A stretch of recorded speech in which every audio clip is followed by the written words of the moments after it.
जय श्री राम। मैं आयुष्य सिंह बेस्ट। आज मैं सबसे हाईलाइटेड मुद्दे के बारे में बात करने जा रही हूँ, वो है 100 रुपए का पेट्रोल। जी हाँ, लोगों का कहना है कि 100 रुपए का पेट्रोल देखा पहली बार।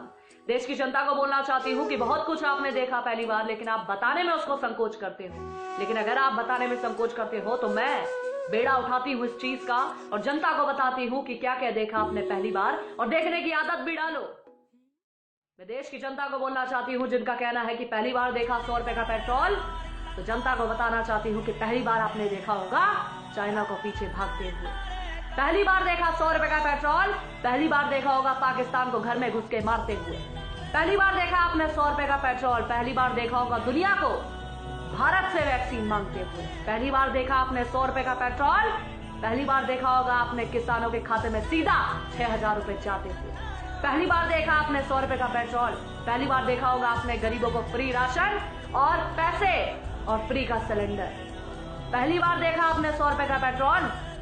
भाई साहब, पहली बार देखा होगा आपने भारत का डंका विदेश में बजते हुए। पहली बार देखा आपने 100 रुपए का पेट्रोल, पहली बार देखोगे आत्मनिर्भर भारत को और आदत डालो। और देश की जनता से बोलना चाहती हूँ जिनको 100 रुपए का पेट्रोल दिखता है, एक महीने में ज्यादा से ज्यादा कितना पेट्रोल भरवाओगे? 3 से 4 बार।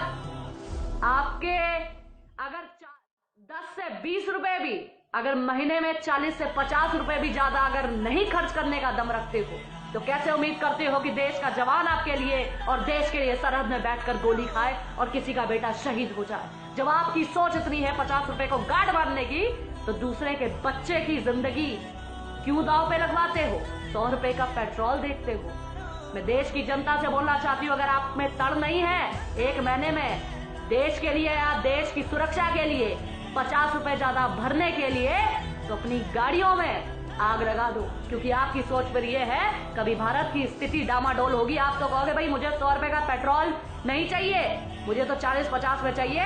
अगर इतना बनता है तो ठीक है, वरना देश को बेच दो, लेकिन मेरा पेट्रोल कम में होना चाहिए। आपकी सोच ऐसी है तो भाई साहब अपनी सोच अपने पास रखो।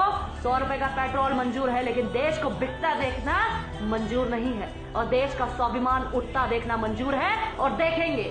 और 100 रुपए का पेट्रोल पहली बार नहीं, इससे पहले भी देखा।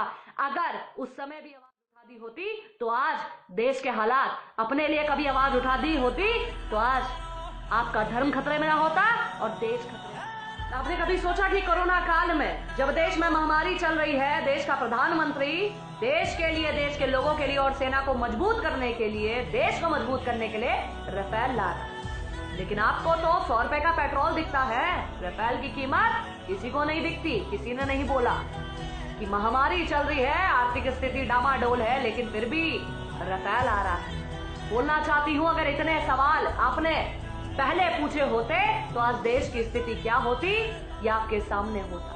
लेकिन आपको तो 100 रुपए का पेट्रोल दिखता है। वो हैदराबाद को वैसे कहता है कि बाबरी कभी मरी नहीं, हम तो बाबरी लेके रहेंगे। बाबरी जिंदा है सबके दिलों में और सामने भी। लेकिन तुम 100 रुपए में अटके रहना, तुम पेट्रोल की बात करना। ये जो राम मंदिर भी कोरोना काल में मिला है, इसके ऊपर भी खतरा है, लेकिन तुम्हें क्या फर्क पड़ता?